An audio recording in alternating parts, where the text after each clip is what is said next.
ṣé èèyàn gidi ni Wasiu ni? I'm sorry to say. Níjọ́ tí bàrí ṣe òkú yẹn ní Ìkẹjà. Tí mo jẹ́ fáǹsì Síkírù Àyìndé Barrister. Tá a lọ síbẹ̀, igi ló yọ tó fi ń na gbogbo wa. Too controversial jù. Ẹ wá lẹ́fẹ̀ẹ́ joyè Awujale. Kí ló máa ń ṣẹlẹ̀ sí ọba Fújì? Tọ́ládé tó wà lórí mi. Ọba Fújì ni mo jẹ́. Àyìndé lágbádé fún. Àyìndé lágbádé fún ọba Fújì o. Àyìndé lágbádé fún ọ̀rẹ́ wa. Má lọ́wọ́ nìyẹn. Nínú ìdílé mẹ́rin tó ń jọba, wọ́n ní ẹ̀ẹ̀kan mọ́ ìkọ̀kan ní inú bẹ̀. On a serious note now, ṣé wọ́n tún wá tún tọmọ fìdípọ̀ tẹ̀ mọ́ ni? Ṣebí fìdípọ̀ tẹ̀ náà ti wá? Ṣé wọ́n tún ṣe ọmọ fìdípọ̀ tẹ̀ náà ni? Ṣé Wasiu ìjọmọ bì kankan ni? No, ṣebí àwọn èèyàn ló sọ pé fìdípọ̀ tẹ̀ náà ti wá pé wọ́n ń ṣe fìṣẹ́ gbùwà. Ok, màá sọ story kan fún yín mà. Ṣeré mi, mo forúkọ búra mi láṣìírí, mo dẹ̀ tún mo forúkọ bòlú yẹn láṣìírí. Ok, nílùú yẹn, ọmọ ọba ni wọ́n bọ̀ tó obìnrin èkìdá ọmọ obìnrin gbogbo wọn. Ṣé ẹ̀ ń gẹ́tì mi? Wọ́n wá ètò ìjọba ọkùnrin nínú wọn ò mọ̀ bóyá ó kú àbórùn. Bóyá ó kú ni ò bóyá wà láàyè. Wọn kò rí ṣé mọ̀ pé nílùú ibi tó jẹ́ traditional ilé ọlọ́ba wọ́n máa ń gbógun tira wọn tó bá jẹ́ ní ọlọ́kùnrin níbẹ̀ láyọ̀tọ̀. So ọkùnrin yẹn wọn ò rí. Along the line mo ní ọ̀rẹ́ kan tó belong sí ibẹ̀ tó dẹ̀ mọ ìtàn dáadáa.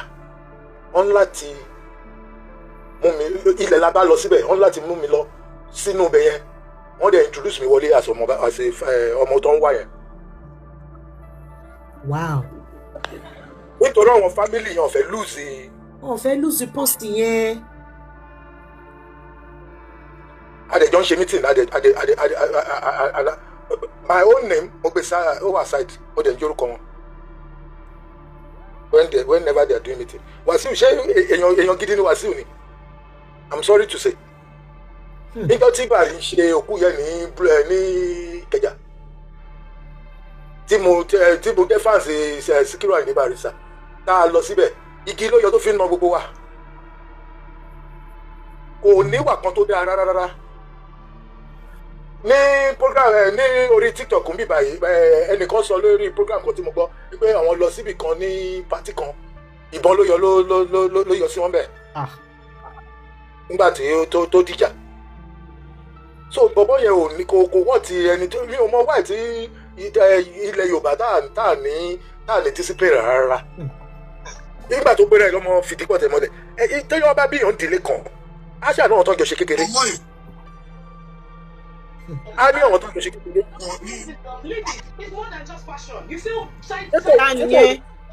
Ẹ jẹ́ bá ń gbé nìyẹn lẹ̀. Ṣé kò ní àwọn tó ń jọ ṣe kékeré ni? Skúù wo ló lọ?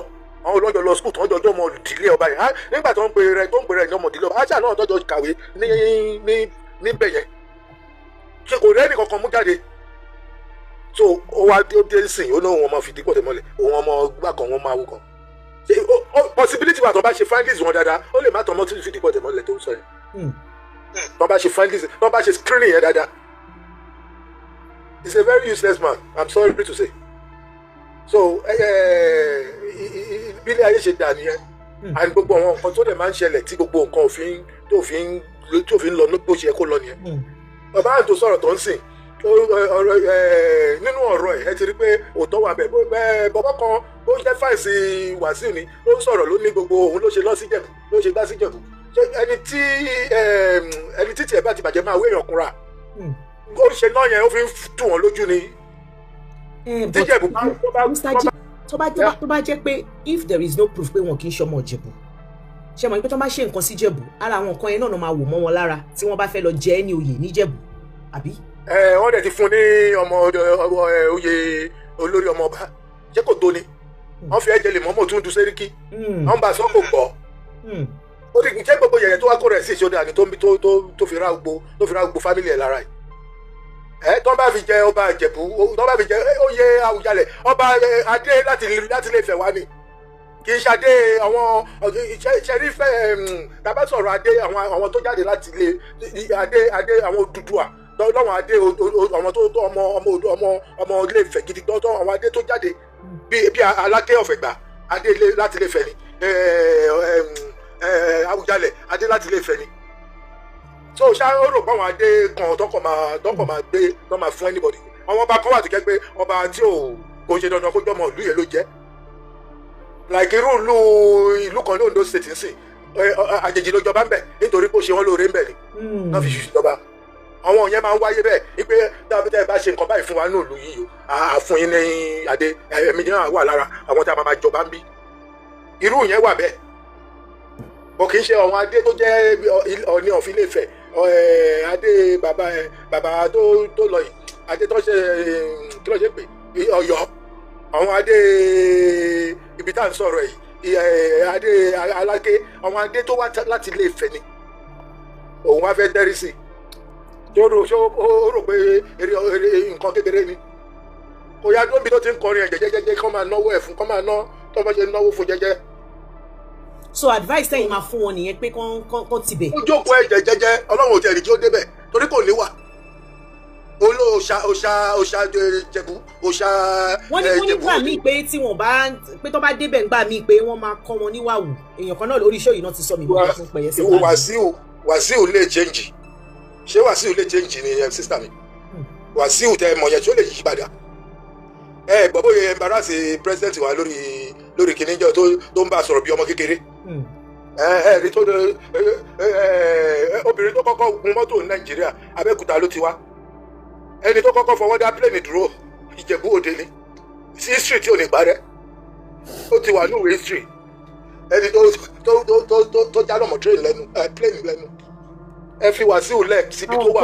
àwọn nǹkan yẹn náà ní irú gbogbo nǹkan bẹ́ẹ̀ yẹn ẹ̀dẹ̀mọ̀ yìí bàbá tó lọ yìí ọba yẹn ibi tán gbé pò yẹn. bàbá ni bàbá yẹn nígbà tí bàbá ṣe tó ń ṣe wedding Sidi ọmọ wọn mo wà ń bẹ̀ torí ọkọ tí Sidi fẹ́ Wàsíù náà ló play bẹ́ẹ̀ jẹ́ ló ń ṣe bí ẹni tí ó ní àgànà ló ń ṣe wọ́nrán ló ń ṣe kiri gbogbo àwọn tó tẹ́gbẹ́ bàbá ẹ̀ lòun kọ́ máa ṣe jagbagu ló máa larúkọ mọ́ mo fẹ́ lè tó bá rí bàbá tó kù ìtàn kò ń dọ̀bálẹ̀ kí wọ́n tán kò ní respect rárá. another thing tí wọ́n tún sọ Mr. Jiba ni pé àwọn sọ wípé kí bàbá tó lọ wípé bàbá ti ṣàdúrà fáwọn pé mò ń dìde o ìwọ ń jókòó ni o.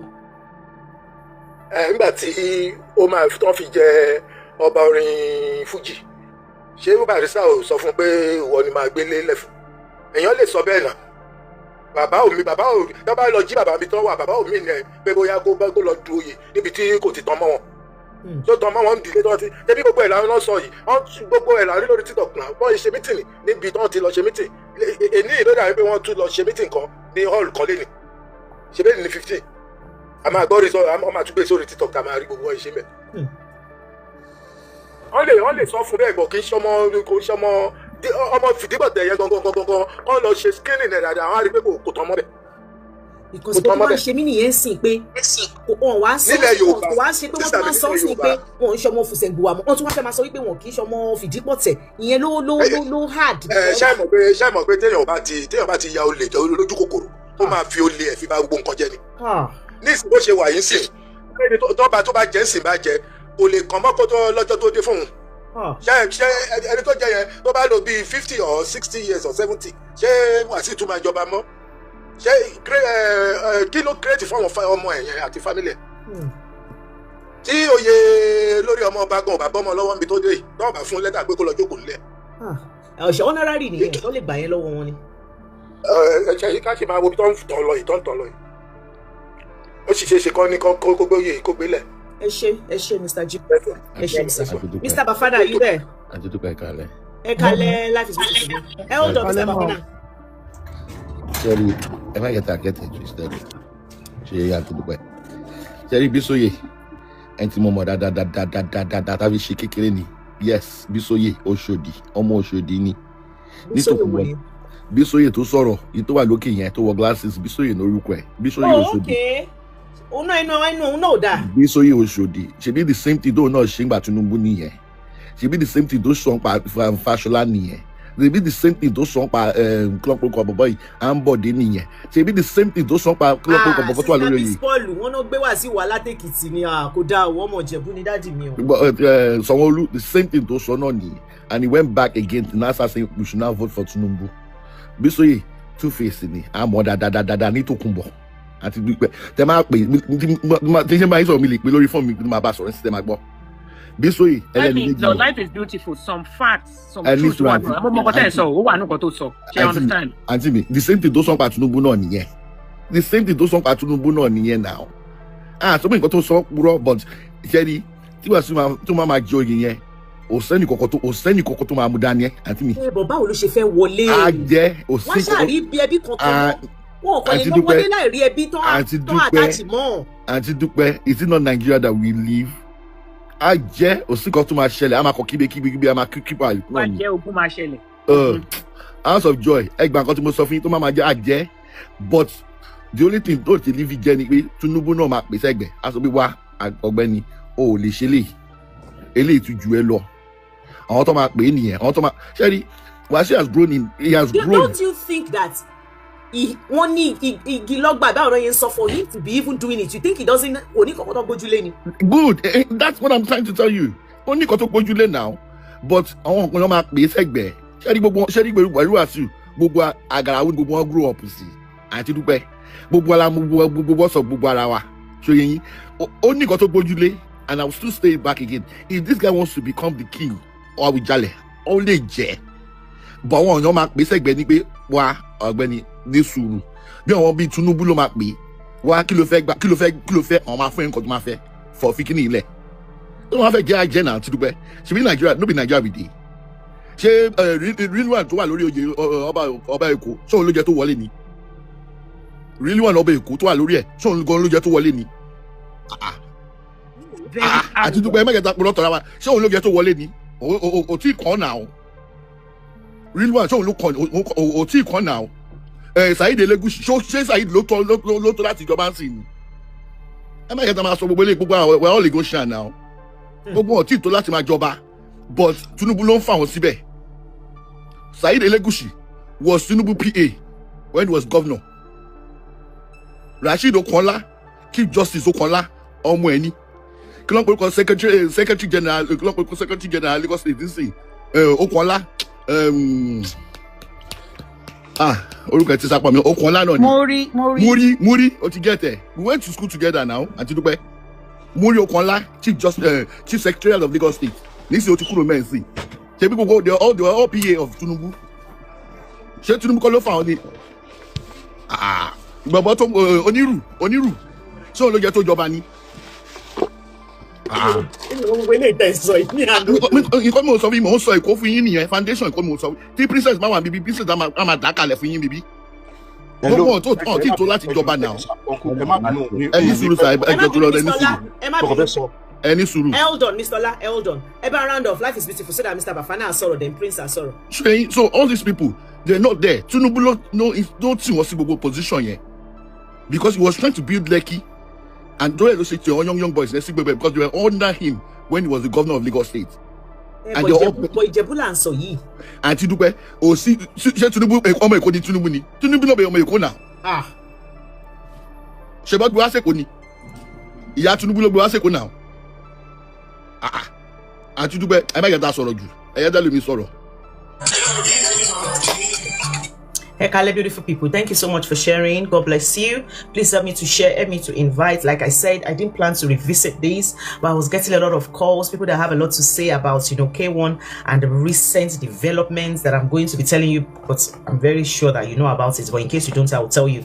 So a lot of people have things to say and they are calling me personally and I don't record. I don't have that time. Then even if I now record, how many shows will I need to do to address each person that has told me things? So I said, okay, so for everybody that has been calling me, I told them that I'm going to revisit it again today. So that was what I said to them, and I said it again yesterday, that for anybody that have anything to say, come and say it on here. Don't call me personally because I will not be able to bring it out. And the back on so for me, Sita will make sense because you understand. So hence why I'm revisiting. So if there is any new thing, we might go back to it, but today, the last time that sorrow, I don't think, you know, the Fusegbua family, nígbà tá fi sọ yẹn, wọ́n ti reply. So lẹ́yìn tá sọ yẹn, that was a week ago. Àwọn ẹbí Fusegbua yẹn, wọ́n wá reply. They replied, and I want to believe, please tell me if you've seen the letter that the family wrote back to him. I want to believe a lot of people, because sometimes a lot of people have seen it, then they will say, I haven't seen it. Anyway, I'm just going to quickly brief you. So those family members wrote back. Wọ́n sọ wípé ẹni tó bá wọn sign, ṣé mọ̀ pé gbà tí daddy mi kọ́kọ́ kọ letter sí ẹbí yẹn wípé àwọn ọmọ ẹbí yẹn làwọn, family yẹn wá sọ fún wọn wípé kó lọ mú evidence pé ọmọ Jadiara Fusegbua làwọn. So he now went and got a letter. He got a letter that was signed from, you know, one of the àwọn ẹbí yẹn. So wọ́n wá send the letter yẹn, but ìgbà táwọn ẹbí yẹn wá rí letter yẹn, àwọn ẹbí yẹn wá ní ẹni tó sign letter yẹn, wọ́n náà wọ́n ẹni tó sign letter yẹn, wọ́n sọ wípé that letter was signed, that K1 signed the letter after. That was his mistake. I don't know, sometimes in your leadership, in case, you know, K1 is here, or if you ever come across this video, you need to have a personal assistant. You need to have people that will be helping you with a lot of things, so that, you know, any ma jẹ́ káwọn èèyàn máa sọ̀rọ̀ sí yín, because ọ̀rọ̀ tó ń sọ sí yín yẹn, ó pọ̀, máa play àwọn kan fún yín, ara mi bù máa ṣọ, ọ̀rọ̀ tó ń sọ sí wọn ó pọ̀, irọ́ ò dáa. But the truth is, àwọn náà lọ tọ́nà wọ́rọ̀, because ẹ̀yin tẹ́ fẹ́ ṣe irú nǹkan bẹ́ẹ̀ yẹn, ẹ máa ti ṣe homework yín, ẹ máa ti tighten everywhere. Ó jẹ́ wípé ẹ sì fẹ́ fọgbọ́n gbà náà ni, but ẹ ti máa tighten everywhere tó jẹ́ wípé wọn ò ní ríbi tì sí, ó máa le gan. Àwọn èèyàn máa bọ́ta fún máa ní ẹ̀gbọ́n mi ní Wasiu o, èmi ni àbúrò bàbá ẹ̀ o, èmi lẹ̀gbọ́n bàbá ẹ̀ o, ní 1677 náà bí bàbá èmi náà bí tẹ̀lé bàbá ẹ̀ o, gbogbo nǹkan bẹ́ẹ̀ yẹn ṣe homework yín dáadáa. Ẹ tún wá mú ìgbà tó fẹ́ bá yín sign ìwé, empty ìwé náà bá yín sign, tí fìlì ẹ̀. Ìgbà tẹ́yìn wá fẹ́ sign, ṣebí déètì tẹ́ni yẹn sign sí ló yẹ kẹ́yìn náà fi sí. Ẹ wá lọ fi different date tó kọjá ti tẹ́ni yẹn. So àwọn ẹbí Fusegbua, àwọn yẹn wá ń sọ wípé irọ́ o, àwọn ò lè gba letter yẹn, because that letter was signed, you know, even before it was filled out. That, you know, the person that said, okay, K1 was part of their family, signed the letter before K1, and K1 is the one that is supposed to sign the letter first. Go fill the letter yẹn kó tó di pé ẹni yẹn máa wá sign it, but mo ṣe ní sometimes èèyàn ò lè dá gbogbo ẹ̀ ṣe. Báyìí bóyá wọ́n ní personal assistant, ẹni tó ń take care nǹkan bẹ́ẹ̀ yẹn, ẹni yẹn máa ti rí mistake yẹn, but ààrẹ náà ṣàfi ti daddy mi Sita. Ẹ wo, ó ṣẹ̀ṣẹ̀ lè sọ̀rọ̀ ní láti bí last week báyìí, ó rẹ̀ mi sára torí ojú ti daddy mi, ojú òtì mi, irọ́ lẹ́yìn pa. Ojú bá ti daddy èèyàn, ojú tí èèyàn náà nìyẹn. So ara mi ṣe gìọ̀gìọ̀ ni. Ẹ bá rí pé lánàá yẹn ṣe rí pé mo tètè lọ sùn, mo ní ká lọ sùn, ọ̀rọ̀ daddy mi ló ń ṣe mí ní gbogbo àná yẹn. Ìwé tí wọ́n ṣe sọ̀ǹgọ̀ wọn síta nínú ẹbí yẹn, ó ṣe mí lára bákan o. Wọ́n sọ̀ǹgọ̀ wọn o, irọ́ ò dáa, if I can say that myself. Lẹ́yìn tí wọ́n wá throw wọn ìwé ní ọ̀rẹ́ daddy mi. Yes, bí ọ̀rẹ́ daddy mi ṣe bọ́ta nìyẹn, ìyẹn uncle Bọ́lájí, uncle ni mo máa ń pè wọ́n, ṣe mọ̀ pé close friend daddy mi ni wọ́n. Bí uncle Bọ́lájí ṣe bọ́ta nìyẹn, bí uncle Bọ́lájí wọ́n bínú. Mi ò rí wọn kọ́ bínú àtìgbà tí mo ti mọ uncle Bọ́lájí tipẹ́tipẹ́, torí uncle Bọ́lájí wà ní kò mọ mi nígbà tó bí mi. Èèyàn mi rí wọn kọ́ bínú bẹ́ẹ̀ yẹn rí. Uncle Bọ́lájí bínú. Uncle Bọ́lájí wá sọ fún daddy mi pé wọ́n gbọ́dọ̀ gbé àwọn ẹbí yẹn lọ sí ilé ẹjọ́, wípé kí ni àwọn ẹbí yẹn, kí ni wọ́n rí lọ́bẹ̀ tí wọ́n fi wá rú sọ́wọ́ tó fi ń sọ wípé odindi K1 ò kéré nínú ayé náà. Tí K1 bá tẹ̀ wá ṣara ẹbí kankan, tí K1 bá ní ẹbí yìí mo like yín, mo fẹ́ join yín, ó yẹ kán tẹ́wọ́ gba K1 ní ibi tí Ọlọ́run ti bless K1 òde. Ó yẹ kán tẹ́wọ́ gbà wọ́n ní any family tí K1 bá ní mo like ẹbí yìí o, mo fẹ́ ó yẹ kán ní ẹ máa bọ̀ sínú ẹbí wa, torí iyì àtẹ̀yẹ ní K1 ló máa kó lọ sínú ẹbí yẹn. Iyì àtẹ̀yẹ ni, but anyway wọ́n ṣàṣọ̀ǹgọ̀ wọn kúrò nínú ẹbí yẹn. So ọ̀rẹ́ wọn Bọ́lájí bá sí àyẹn wá ti advice wọn wípé kán sue anybody sue ebu. Gbogbo àwọn ẹbí tó bá ń sọ blasphemy pé wọn ò mọ̀ wọ́n rí, tó fẹ́ máa tẹ ojú wọn mọ́lẹ̀, wọ́n ní kán gbé wọn lọ sí ilé ẹjọ́. Ìyẹn nǹkan tọ́rẹ̀ wọn sọ fún wọn nìyẹn as at few days ago. So ṣé wá rí fọ́tò tí mo fi sáàárín, ẹni tó wà nísàlẹ̀ fọ́tò yìí tó lanúlẹ̀ yìí, bọ̀dá ẹ̀, àwọn ni dáàdì wọn sáìnì fọ́ọ̀mù yẹn fún dáàdì mi. Ẹ ti gẹ̀ẹ́tì ẹ̀ ṣe rí ọmọ ẹni tó sáìnì òun, ọmọ K1 lèmi, so ọmọ làwa méjèèjì jọ jẹ́. So òun ni dáàdì ẹ̀ ló sáìnì fọ́ọ̀mù tí wọ́n sọ síta yẹn.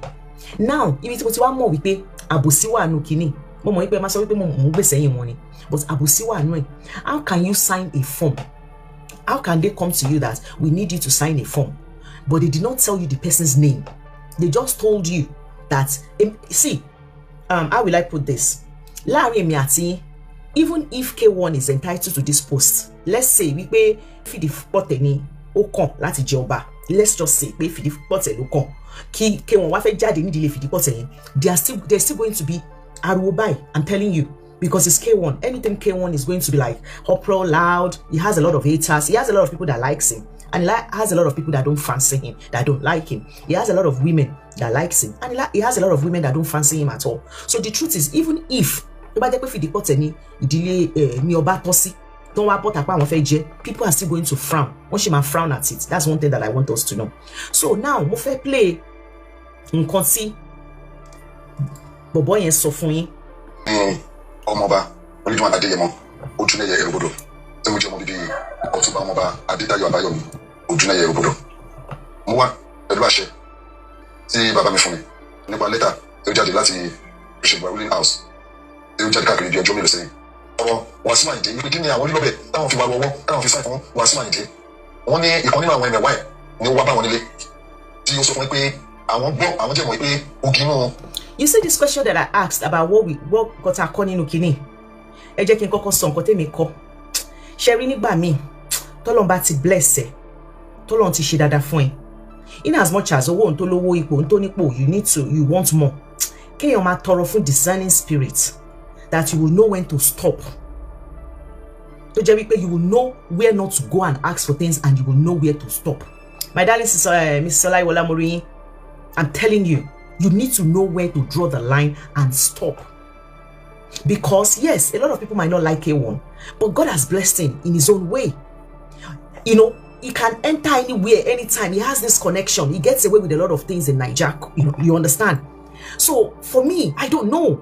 This thing is just so messy that he brought this on himself by even trying this. And because he doesn't have a lot of things to back up the claims that he's making.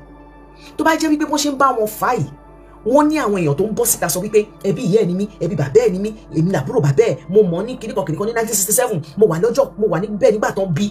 Ẹ mọ̀, things would have been adding up. A lot of questions that people are asking, they are not getting answers to it. And the fact that they are not getting answer, ó wá ń wú oríṣiríṣi nǹkan, ó wá ń wú àwọn nǹkan. God, Ọlọ́run kó fún wa ní discerning spirit. Ká mọ̀ gbà tí ó tó is enough. Ká mọ̀ gbà tí wealth wa tọ́lọ́run ti ṣe fún wa, oore tọ́lọ́run ti ṣe fún wa, ká mọ̀ gbà tí ó yẹ ká kàn fẹ̀yìntì, ká máa jẹ oore yẹn. Tí ó yẹ ká tún máa tojú bọ̀ nǹkan tí ó yẹ ká tojú bọ̀ mọ́. Tó yẹ ká fẹ̀yìntì ká máa gbádùn ẹ̀. Because right now, K1 is supposed to just relax and be enjoying, the little that God has done for him. Believe me, he doesn't need this post. God has blessed him to that extent that for me, he doesn't need it. And now that he wants it by force, by fire, and he cannot, provide claims to the things that he's saying, it's disheartening for me. Because now, ẹni tó bá wọn sign pé ara ẹbí ni, ẹni tó sign wípé ara ẹbí wa ni ọmọ jàdí ara ni, ẹni yẹn tó wá ń bọ́ tánṣìn sọ wípé òun gan òun mọ̀, kí wọ́n kàn sọ pé ọmọbìnrin yẹn òun kàn dé sign yẹn fún, òun ò mọ gbogbo ọmọ ìlú yẹn, òun ò mọ gbogbo ọmọ ìdílé yẹn. Which more or less that man is trying to say that, I signed it, but I don't know if it's part of the family. That's an insult. To the extent now that some people are even calling the dad Omuale. It's just sad. I'm telling you, ẹ jẹ́ ká kọ́ ẹ̀kọ́ nínú nǹkan tó ṣẹlẹ̀ sí K1 yìí. Ká mọ̀ gbà tí a máa máa dá a lé. When to stop. Believe me, you just need to know when to stop. And another thing is, you see this era of social media. Oh my God. This era, tó bá jẹ́ pé social media ò sí ni, K1 will, in short, bóyá wọ́n ti jọba yẹn sìn. Bẹ́ẹ̀ ni mo sọ fún yín. Tó bá jẹ́ pé social media ò sí. But you see this era of social media, the power of social media cannot be underestimated at all. I'm telling you. Because social media máa jẹ́ kí nǹkan tán. Everybody will hear about it. And I'm sure it's going to be hitting him right now because the insult is too much. For me, I don't think it's that bad a person for all the negativity that he's getting. But it's just that it's very glaring. He's not deserving of it. And I think that's why the insult is much. Because there are evidence that he's not deserving of this thing that he wants. Imagine. And it sign for one. Yes, now I know powerful people are always ambitious. I know I know people but I am saying sometimes we need to tell, we need to be prayerful. As a Muslim, as a Christian, as only believe. That discerning spirit of not doing it. I'm telling you. Is the it's a big deal. olórí ọmọọba is a big deal. Why does he need to? Èmi kan tí mi ò mọ̀ wọ́n like that. I'm not related to him. I hear some things táwọn èèyàn sọ. Èmi gan ẹ mọ̀ bí mo ṣe ń gbọ́ máa play ẹ̀ fún yín, you will understand where I'm coming from. Because you know K1 is somebody that loves his mom so much, and I don't know much about the dad, but I know he loves his mom so much. And somebody was saying that he's somebody that loves his dad too. Ẹ mọ̀ àzọmọ kó jẹ́ wípé nǹkan téèyàn ṣe, ẹ mọ̀ action èèyàn kó máa mú insult wá bá parent èèyàn. Ṣé mọ̀ pé kí ni ẹ máa ń dùn yàn kó jẹ́ pé nǹkan téèyàn ṣe ló ń jẹ́ kí insult wá máa bá parent yín àtàwọn tó súnmọ́ yín. Ó máa ń dùn yàn. Yes, K1 is not going to come as you know K1. He will never come out to show it to us that okay, he hit me. He will not. But I know deep down, everybody want why you say go on social media, go on Facebook. Me calling him all kind of names. And because God has blessed him, I think that's why I'm thinking he doesn't need it. But like people are saying, I am not in his shoes. Age don't why you think about lowo ton money equally your man fi owó yẹn rà. Jẹ́ kí n dákẹ́. Bóyá nítorí it's the stage yẹn ni. I don't know. Ṣé rí ọ̀nà tẹ́mi fẹ́ gbà wo ọ̀rọ̀ tá à ń sọ yìí ó yàtọ̀ sí gbogbo ọ̀nà tí àwọn èèyàn ti fi wò ó. Ṣé rí ọ̀rọ̀ ṣùnùkùn ojú ṣùnùkùn la fi máa ń wò. Ṣé rí tabaníkà wò kò ìdílé ọba lèmi ti wá Adéwì ní last name. Ṣé rí tí ò bá ń ṣe wípé ayé ti wá di rádaràda ni. Kò sí ọmọ ọdún mẹ́wàá ó lè jọba. Sọ̀rọ̀ mi yé yín ọmọ ọdún mẹ́wàá lè jọba tó bá ti jẹ́ wípé ifá ló yàn àti pé wọ́n yàn bí ó ṣe tọ́ àti bó ṣe yẹ. Ṣùgbọ́n nísìnyí oríṣiríṣi nǹkan là ń rí. Ṣé wá rí ọ̀rọ̀ Alhaji Wasiu? Àwọn ìṣẹ̀lẹ̀ tó bá ní Alhaji Wasiu ṣọmọ Ìjẹ̀bú Òde ó kàn bẹnu ẹ̀tẹ́ lù ni. Ṣé wá rí àwọn nǹkan kan wà àwọn ìgbésẹ̀ kan wà tán ti gbé tó jẹ́ pé wọ́n lè tún ìgbésẹ̀ yẹn gbé. Ó dàbí ẹni pé ń sìn kí mi àti Dangote jọ wá láti village kan náà kí máa sọ fáwọn èèyàn pé bàbá mi ni ẹ̀gbọ́n Dangote tí ó yẹ yín sìn níwà akànjọ wá láti abúlé kan náà ni o ṣùgbọ́n àtàn mọ́ra wa rárá.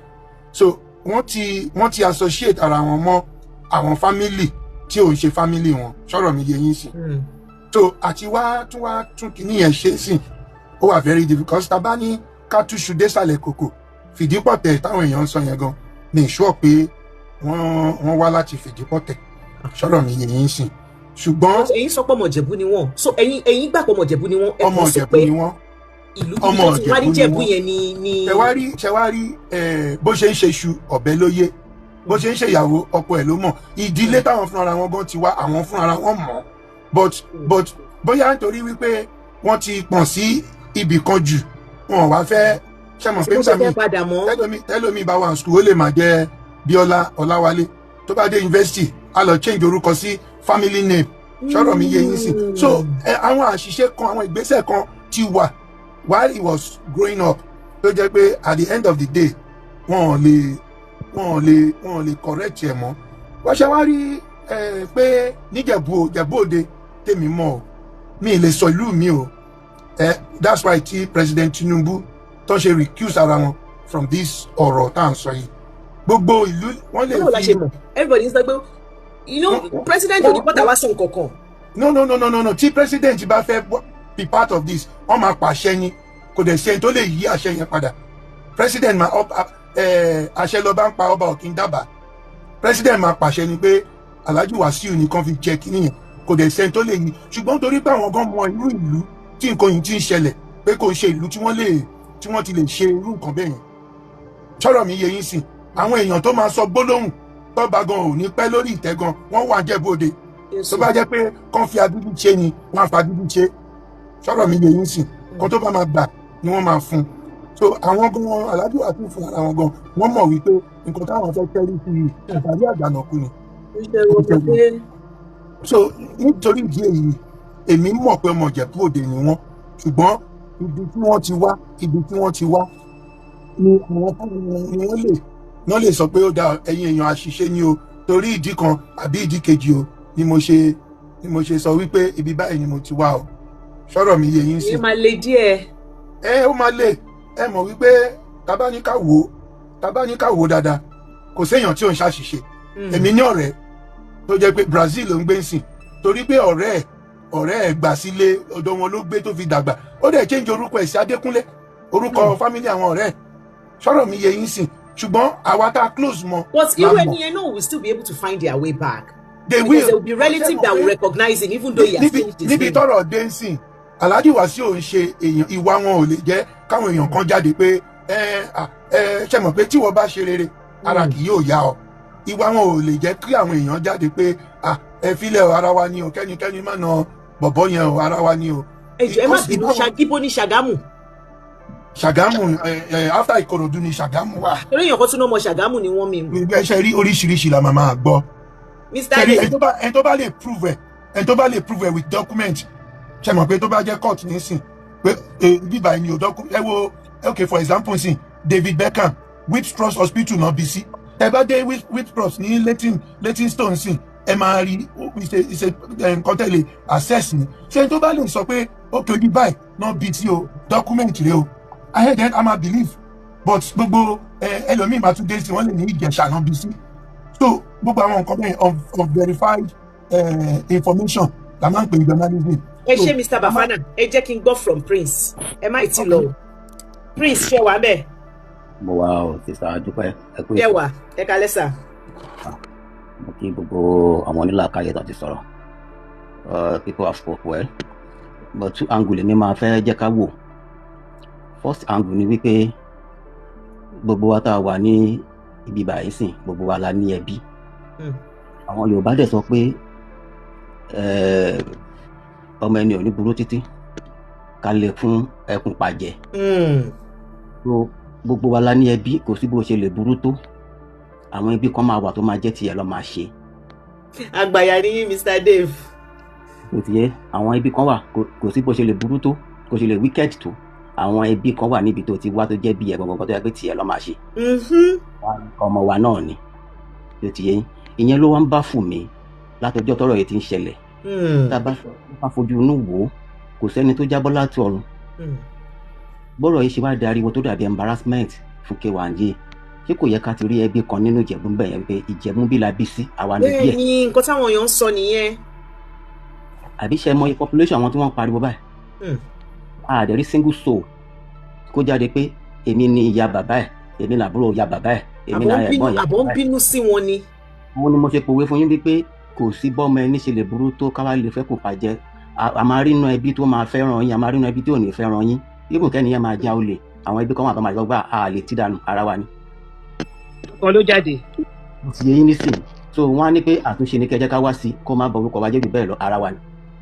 àwọn ẹbí kan wà tó yẹ pé wọ́n máa jáde wọ́n máa sáré wá àtúnṣe wọ́n máa rìn jáde wọ́n máa sáré gbé àwọn ìgbésẹ̀ kan láti ṣe àwọn àtúnṣe wípé wá a lè jẹ́ kó orúkọ wa bàjẹ́ jẹ́ ká ṣàtúnṣe báyìí kọ́ la ṣe máa rìn bàṣẹ àwọn èèyàn á dẹ̀ rí wọn pé wọ́n ń rìn àwọn ọ̀rìn yẹn etiquette èèyàn kan ò jábọ́ látọ̀run àwa tá a wà ń bì báyìí ta ló lè sọ pé òun ò ní ẹbí ṣé gbogbo alẹ́bí fẹ́ràn ni ṣé gbogbo akọ́lẹ́bí ò fẹ́ràn kò sí bó ṣe lè burú tó o máa lè tọ́ka àwọn ẹbí máa jáde wọ́n máa tọ́ka pé ọmọ bíi báyìí ni o ẹjọ́ ṣàríyàn kan tó kó bọ́tà ń sìn ìyẹn àkọ́kọ́ nínú Ìjẹ̀bú yẹn ìyẹn number one ìkejì ni pé tá a bá ń sọ̀rọ̀ nípa wọn jẹ ọba ẹjọ́ ẹ má jẹ́ ká fi elékùṣì ká fi wé Àwùjalẹ̀ ó wà highly embarrassment adé tẹlẹgùṣì ń dé ṣáde yẹn ní Àwùjalẹ̀ ń dé ṣáde tí gbogbo àwọn ọba pẹ́ẹ́pẹ́ yẹn ń dé àwọn ọba oníkìní yẹn ṣé òun ni Aláké ń dé àwọn ọba kan wà nílẹ̀ Yorùbá tá a wà tó yẹ pé àwọn president àwọn governors gan wọ́n sì máa ń respect wọn based on the culture tó ti yẹn sì tó yẹ àwọn gan ọmọ boundary wọn lórí ẹ̀ so but when it come to things like this wọn kì í sáré bẹ́ sí wọ́n máa ń fún wọn ní regard because ruling house tó jẹ́ ruling ìdílé tó fẹ́ fi ọba lẹ̀ àwọn ló ní ẹ̀tọ́ láti kọ́kọ́ ṣe meeting láti fa ọmọ oyè jáde kó tó wá di pé máa sọ pé òkè o government fẹ́ put hands into it. ẹ lọ múyàn wá látẹ̀kọ́ kẹni kó wá jọba Ìjẹ̀bú ẹ lọ múyàn wá láti Ifẹ̀ ẹ lọ mọ Ifẹ̀ ni kẹni kó wá jọba Abẹ́òkúta tó bá ń béèrè pé kó wá sọ history inú ilé yẹn gangan ìtàn wo ló fẹ́ pa tó bá sọ wípé nǹkan ìlú ń ṣe bákan ó gbọ́dọ̀ ló ṣe àkàntọ́ tó bá gbọ́dọ̀ náwó sí ṣé tó bá débẹ̀ ṣé tó bá náwó sí ṣé òṣàyẹn máa accept ẹ̀ ṣé nǹkan mi ò ní ṣẹlẹ̀ abẹ́rò wípé gbogbo abá ṣe wà yìí níbi tá a belong sí nínú ilé wa ni adé títì wa nìyẹn tó ti yẹ yín sìn DNA wa nìyẹn tẹ́ bá débi kan bá dé position kan wọ́n máa sọ fún yín wípé ẹ̀yin nìkan lẹ lè gba ibẹ̀ yẹn kọjá àwọn tó ń bọ̀ àwọn tó ń tẹ̀lé yín bọ̀ kan dúró tẹ́ bá wà lọ mú ará àta kan wá tẹ́ ní kó wá ṣe ẹjọ́ báwo ló ṣe fẹ́ nawọ́ sí àwọn nǹkan yẹn tó bá tó time yẹn. Mr. Richman. tó àwọn nǹkan tó wọn àgbààgbà tí wọ́n ń lò nìyẹn nǹkan tágbàlagbà fi ń jẹ́ ẹ̀kọ́ tó wà lábẹ́ ewé nìyẹn tó bá jẹ́ ọmọ àlè ibì kan àwọn kankan wà tó máa tú àṣírí ẹ̀. Kí ló wá sún wọn sí tó bá jẹ́ pé gbogbo nǹkan tẹ́ ń sọ yìí kí wá ló wá sún wọn sí tí wọ́n ti jókòó wọn jẹ́ wọ́n jẹ́ káwọn yẹn lọ máa tún di wọn báyìí. èmi ò sọ wípé ẹni pé mò ń sọ sí mi sọ pé kì í ṣọmọ Ìjẹ̀bú èyí lọmọ Ìjẹ̀bú ni òun sọ wípé tó bá jẹ́ pé bí mo ṣe wà báyìí sí ibi tí mo ti wá táwọn kan ṣe fẹ́ràn mi làwọn kan náà ò fẹ́ràn mi ẹ ò lè dá tán ṣùgbọ́n àwọn ẹbí yẹn gbogbo wọn náà ò lè ṣaláì má fẹ́ràn yín láti má jáde wọ́n á sì fẹ́ wá wọn kan á dìfẹ́ǹdì yín pé irọ́ ọmọ wa náà ni ìbí ló ti wá wọn máa sọ history yẹn even èyí lè tẹ́yìn gan ọmọ fúnra yín wọ́n máa sọ ẹ understand èmi ò sọ pé Ìjẹ̀bú ló ti wá àwọn ọmọ Ìjẹ̀bú ló máa sọ yẹ pé ibi báyìí ló ti wá ibi báyìí àwọn ọlọ́kọ́ máa clarify because wọ́n la ojú wọn lẹ̀ ńgbà tó ń pe ara ẹ̀ ní ọmọ àbìtí pọ̀tẹ̀mọ́lẹ̀ ìgbó lọ wọn kójú sígbà yẹn tó ti yẹ yín sìn but àwọn kankan wà tó jẹ́ pé a lè fi detect ara wa ni mò ń sọ fún yín tó bá fẹ́ gbé èmi kọ́ wọn ẹ̀kọ́ kan nínú nǹkan tá à ń sọ yín sìn tó bá sọ pé Ọlọ́run ń rí ẹ jẹ́ káwọn èèyàn náà máa rí ẹ. ẹ ṣe tẹsẹ̀ bá mi gbé lọ síbẹ̀ yẹn that's another thing I want us pé kí ni what irú ẹ̀ nísìnyí nǹkan tẹ̀mí kọ́ ni pé kọ́lọ́ máa fún wa ní discerning spirit àwọn ibi tá a gbọ́dọ̀ lọ ká má fi ọwọ́ ara wa lọ fa yẹ̀yẹ́ wá fúnra wa kọ́lọ́ kó jọ kó kọ́ wa mọ̀ ṣe ká má fi owó ibi tá a ti fẹ́ lọ ra yìí ká má lọ fi owó ara wa ká lọ fi ra ẹ̀kọ́ tẹ̀mí kọ́ nìyẹn. tó bá sọ pé Ọlọ́run ń rí ẹ jẹ́ káwọn èèyàn àwọn yẹ́rí public figure làwọn èèyàn ń ṣọ́jú ẹni tí ò bá tí ì jẹ́ nǹkan kan wọ́n lè má tí ì láṣìṣe. ẹ bá round up Prince. ló ti yín but once God has blessed you o ní láti wà careful torí single thing tó bá ṣe gbogbo ayé ló máa rí. bẹ́ẹ̀ni. n ti yín sìn àwọn nǹkan tá a dẹ̀ ń ṣe yìí à ń ṣe lẹ̀ torí ọmọ ni ẹjọ́ tó àwa táwa ń bí báyìí sìn àwa náà ti dàgbà díẹ̀ nínú ayé tá a wà nínú ẹ̀ yìí nígbà tí àwọn bàbá wa tá à ń blame wọn pé kò yẹ kó wọn ìjọba ṣe kinní kan kò yẹ kó gbà fún wọn kí táwa náà bá lọ ṣé káwọn ọmọ wa bẹ̀rẹ̀ sí blame wa náà káwa náà lajú wálẹ̀ ká má sọ̀rọ̀. eléyìí tó bá yẹ ká ṣe tó jẹ́ àtúnṣe ẹjọ́ ẹ jẹ́ ká máa ṣe eléyìí tẹ̀ ń ṣe yín sìn àtúnṣe ni because ó máa go viral àwọn yẹn máa gbọ́ tó bá jẹ́ nǹkan tá a lè máa ṣe náà lẹ́yìn ká máa sọ ká máa ṣe nǹkan tó bá jẹ́ tiwa ẹ má jẹ́ ká sọ nù àwa là ń sọ pé ìlú rí bákan ẹjọ́ ọba ló súnmọ́ aráàlú president ò súnmọ́ aráàlú o tí ìlú ò bá ti tòrò ọba ló máa kọ́kọ́ mú tó ti yẹ yín sìn iṣẹ́ pọ̀ lọ́rọ̀ àwọn ọba yẹn lẹ́sẹ̀ rí pé àwọn ọba olóṣèlú yẹn wọ́n wà active owó ló ń gbà iṣẹ́ tí wọ́n ní kó máa ṣe ni wọ́n ń ṣe bọ̀tọ̀ ọba tó bá jẹ́rú àwọn ọba alákẹ́ Àwùjalẹ̀ nǹkan bẹ́ẹ̀ yẹn ni wọ́n fi fẹ́ ó ní tí ibẹ̀ yẹn ò bá ti tòrò kò lè tí orí tó yẹn ò bá ti tòrò kò lè sálàáfíà nílùú